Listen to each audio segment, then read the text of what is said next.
다음 두 번째 사례입니다. 개표 결과를 사전에 입력한 사실이 확인됐습니다.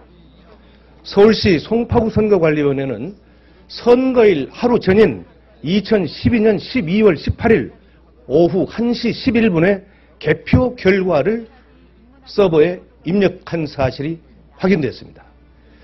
그 자료는 2012년 12월 19일 다음 날 개표한 결과와 일치합니다.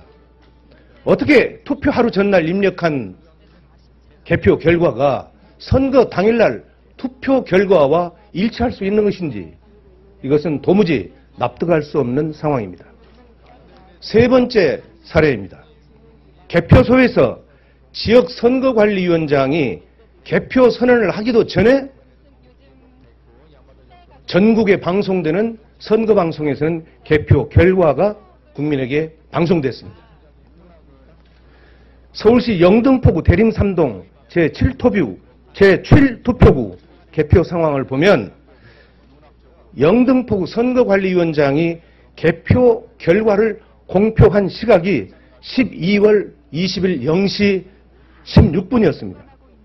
그런데 중앙선거관리위원회가 언론사에 제공한 개표 결과의 제공 시각이 12월 19일 22시 35분이었습니다.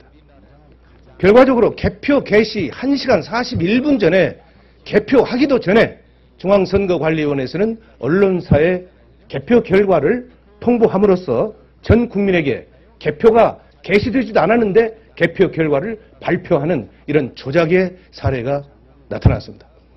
바로 이런 사례가 지난해 9월 18일 날 제가 주관한 국회 토론회에서 김후영 목사는 전국의 252개 선거구에서 13,542개의 투표소가 있는데 이 개표소의 60% 이상이 이와 같이 개표 선언이 되기 전에 개표 결과가 방송되는 사례를 집계해서 그 결과를 국내에 발표한 사실이 있습니다. 바로 이것이 결국은 선거안위에서의 개표 조작이다. 이렇게 주장하고 있는 것입니다. 그 다음에 세 번째는 중앙선거관리위원회의 개표 조작이었습니다. 이것은 제가 몇 가지 사례를 들어서 말씀을 드리겠습니다. 첫째는 지역선거안위의 개표 자료와 중앙선거관리위원회의 개표 자료가 일치하지 않았습니다. 경기도 남양주 선거안위에는 119개의 투표소가 있습니다. 그러면 투표소가 119개이기 때문에 개표 결과도 119개로 개표 상황이 집계되어야 합니다. 그러나 남양주 선거안위에는 119개의 집계표가 있는 반면에 중앙선거관리위원회는 97개의 집계표밖에 없습니다. 이렇게 집계표가 다름에도 불구하고 공교롭게 개표 결과는 같습니다. 이와 같이 투표는 국민이 했는데 개표는 국가의 공권력에 의해서 참담하게 이룬되었고 국민의 의사와는 무관하게 국민을 속이고 특정 세력이 장기 집권 또는 영구 집권을 해체하는 수단으로 악용될 것이기 때문에 바로 저는 지난해 9월 달에 투표소에서 수개표하는 길만이 이런 부정을 막을 수 있는 근본적인 제도적 장치가 될 수 있다. 이렇게 봐서 국회에서 토론을 거쳐가지고 여기에서 모아지는 의견들을 집약해서 2014년 12월 30일 공직선거법 개정안을 공동 발의하기에 이르렀습니다. 중앙선거관리위원회에서요. 지난 18대 대선 개표 결과 전국 252개 개표소 중 93개 개표소에서 개표에 오류가 있다 이렇게 발표한 바가 있습니다. 이것은 중앙선거관리위원회에서 그동안 줄기차게 우리들이 주장한 내용들에 대한 개표 조작에 대한 일정 부분을 시인한 것이다. 저는 이렇게 판단을 하고 있습니다. 지난 12월 30일 날 공직선거법 개정안을 대표 발의했는데 그 이후에 나타나는 아주 회귀망측한 일이 하나 있었는데 이것을 말씀드리겠습니다. 어느 집단에서 의도적으로 그리고 계획적으로 이 투표소에서 수개표하는 법안에 대해서 반대 의견을 내놓았습니다. 이것은 국회 홈페이지 입법 예고 시스템에서 투표소에서 수개표하자라고 하는 법안을 국민에게 공지를 했는데 무려 2, 3일 만에 9,653건의 아주 집단적이고 동시적으로 반대 댓글을 올렸습니다. 이것은 국회 역사상 전무후무한 일입니다. 바로 이런 하나의 일련의 사태를 보면 개표 조작을 주도했던 세력이나 또는 그와 함께하는 장기 집권 세력들이 이런 일들을 하지 않았나 이런 생각을 갖습니다. 저는 국회 행정안전위원회에서 조속히 공직선거법 개정안을 심사해서 반드시 2016년 4월 13일에 개최되는 20대 총선부터는 투표소에서 수개표가 실현될 수 있도록 그래서 이 땅의 개표 조작과 개표 부정이 완전히 추방되기를 기원합니다.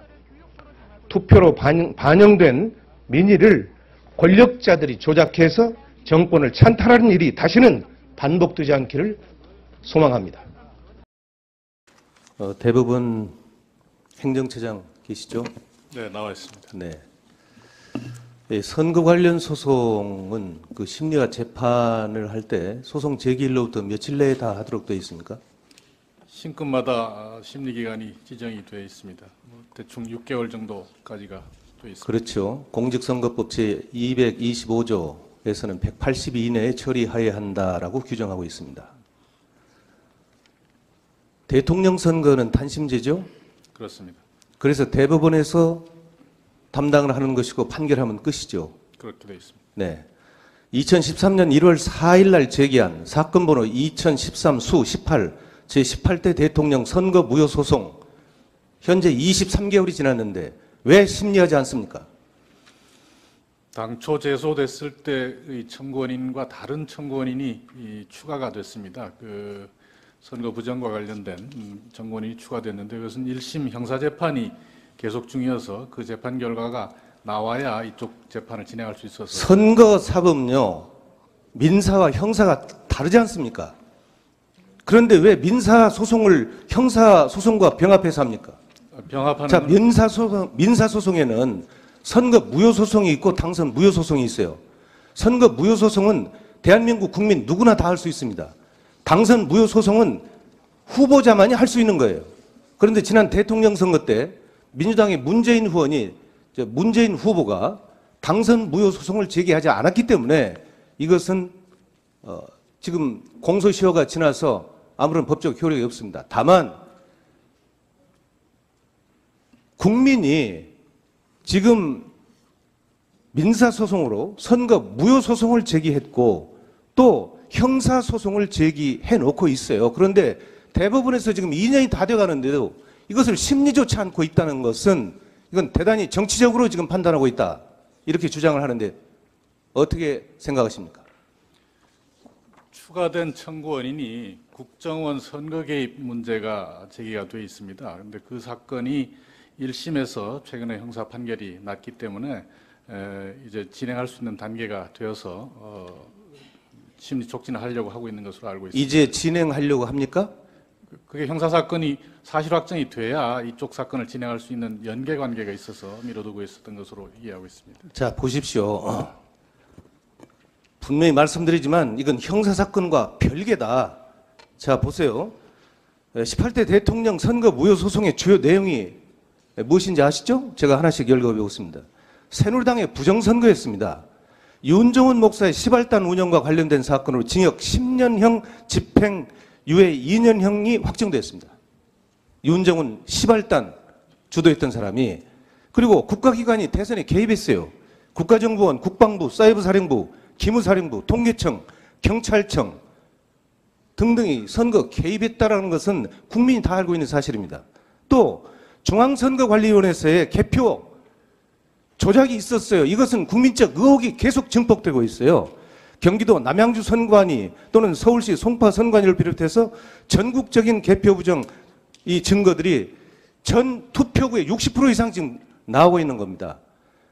또 박근혜 당시 후보의 허위사실 유포가 있었잖아요. 문재인 후보와의 대선 후보 방송 토론 중에서 댓글려 김하영을 옹호하는 이 발언, 이것은 허위사실 유포잖아요. 바로 이런 것들이 명백하게 드러나는데도 불구하고 대한민국 국민의 자격으로 소송을 제기한 것을 2년이 다 돼도 심리조차 않고 있다는 것은 대법원의 직무유기입니다. 국기문란입니다. 이것도. 어떻게 생각하세요? 거듭 말씀드립니다만 당초 청구인은 개표 부정에 한정돼 있었던 것으로 합니다. 그 이후에 국가기관의 선거 개입 의점이 선거구역 사유로 추가가 됐고 그 점은 형사 기소가 돼 있었습니다. 자, 이거 보십시오. 형사소송 한 건 또 있었어요. 2013년 5월 9일 이명박, 박근혜, 김무성, 김능환, 이정우 씨는 중앙선관위 상임위원입니다. 문상부 중앙선관위 사무총장이에요. 여기다 원세훈, 김용판, 김하영, 여기는 댓글료입니다. 이 9명을 형법 제87조 내란죄, 동법 제91조 국헌 문란죄, 동법 제122조 직권남용죄, 동법 제123조 직무유기죄로 형사 고발해놨어요. 이것도 지금 전혀 심리를 않고 있어요. 이러면서도 지금 대부분이 지금 제대로 선거 사범에 대해서 심리하고 재판을 진행하려는 의지가 있다고 보십니까? 지금 아까 답변 중에 바로 이제 때가 됐으니 뭐 할 수 있겠다 이렇게 말씀하셨는데 언제 할 거예요?